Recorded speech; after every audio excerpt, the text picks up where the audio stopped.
ஒரு அழகான குளம் இருந்தது. அதன் அருகே கரையோரமா ஒரு மரமும் இருந்ததாம். அந்த மரத்துல ஆசையாய் ஒரு தூக்கணாங்குருவி கூடு ஒண்ணு கட்ட ஆரம்பிச்சது.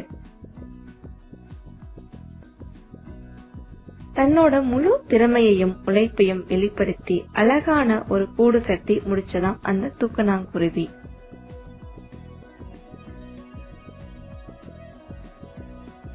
ரொம்பவே சோர்ந்து போன தூக்கணாங்குருவி இரை தேட தன்னோட கூண்டை விட்டு வெளியே கிளம்பிடுச்சு.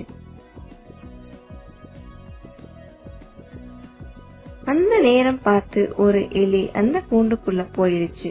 அந்த குருவி கூண்ட பார்த்த உடனே எலிக்கு ரொம்பவே பிடிச்சு போச்சு. உடனே இதுதான் நாம் வாழ போற இடம், இங்கே யாரையும் விடக்கூடாதுன்னு முடிவு பண்ணுச்சாம் அந்த எலி.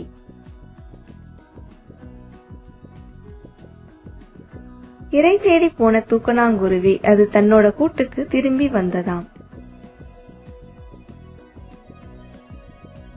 தன்னோட கூண்டுக்குள்ள வேற யாரோ இருக்கிறத பார்த்துட்டு அதிர்ச்சியா இருந்ததாம். தூக்கணாங்குருவி உடனே அந்த எலிகிட்டே போய் இது என்னோட வீடுன்னு சொன்னதாம். என்னோட முழு உழைப்பையும் வெளிப்படுத்தி இந்த கூடு கட்டி முடிச்சேன். இப்படி நீங்க வந்து குடியிருக்கிறது எனக்கு வருத்தமா இருக்குன்னு சொல்லிச்சாம் அந்த தூக்கணாங்குருவி.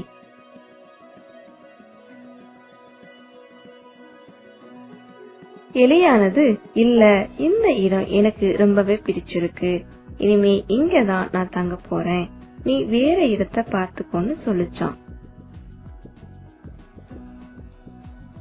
சரி, இனிமே இந்த எலி கூட சண்டை போட முடியாதுன்னு தூக்கணாங்குருவியும் வேறு ஒரு இடத்தை தேடிக்கிச்சான்.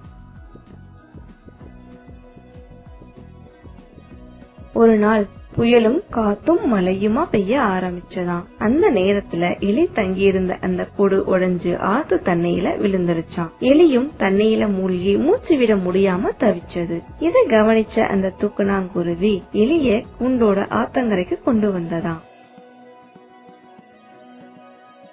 அப்பதான் எலி சொன்னதாம், நான் இன்னொருத்தரோட பொருள் மேல ஆசைப்பட்டது தப்புதான், அதன் பலனை அனுபவிச்சுட்டேன், என்ன மன்னிச்சிடுன்னு சொல்லிச்சான். குழந்தைங்களா, அடுத்தவங்க பொருள் மேல ஆசைப்படுறதும் அதை தன்னோட ஆக்கிக் கொள்ள முயற்சி பண்றதும் ரொம்பவே தவறு.